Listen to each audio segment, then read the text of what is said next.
China बहुत डरता है, इस मामले में डरपोक देश है कि वो एलाइज़ के साथ स्ट्रेंथन रिलेशनशिप नहीं करता, उनके प्रोटेक्शन के लिए नहीं आता। और ये धीरे धीरे हुआ। एक ज़माने में माओ के ज़माने में तो पूरी की पूरी बैटल उसने लड़ ली नॉर्थ कोरिया के लिए, या जिस तरह से हेल्प किया उसने वियतनाम में, वो हमने देखा। लेकिन धीरे धीरे वो एक बनिया मानसिकता उसमें भी आई है और वो भी अपने एलाइज़ के लिए खड़ा नहीं होता।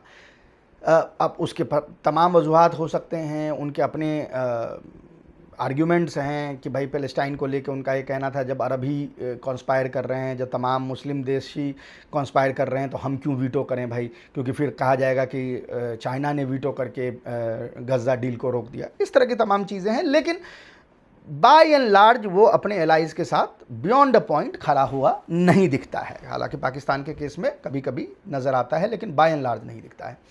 अमेरिका की स्थिति अब वही होती जा रही है कि वहाँ पे क्या है कि आपको अपने हेजिमोनी को मेंटेन करने के लिए आप प्रेशर टैक्टिक अपना रहे हैं। प्रेशर टैक्टिक चूँकि आपके दुश्मन ममालिक पे असर नहीं कर रही है, अभी देखें ईरान के साथ डिफीट उनको झेलना पड़ा, नॉर्थ कोरिया के साथ वापस से मुज़ाकरात करने की कोशिश कर रहे हैं, यानी आपके जो दुश्मन ममालिक हैं उसको आप प्रेशराइज़ नहीं कर पा रहे हैं। तो फिर आप क्या करते हैं, आप पावर प्रोजेक्शन के लिए अपने एलाइज़ को प्रेशराइज़ करते हैं।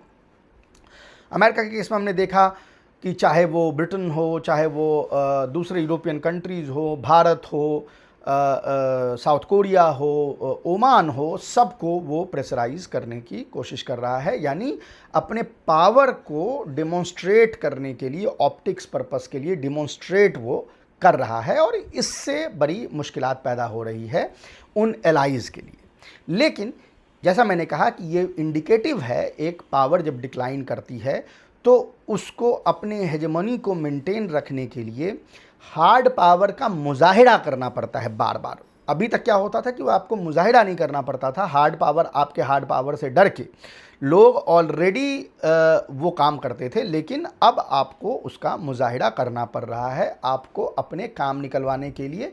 और ये जब आप करते हैं तो फिर इकोनॉमिक्स में एक चीज़ होती है जिसको हम कहते हैं लॉ ऑफ डिमिनिशिंग रिटर्न।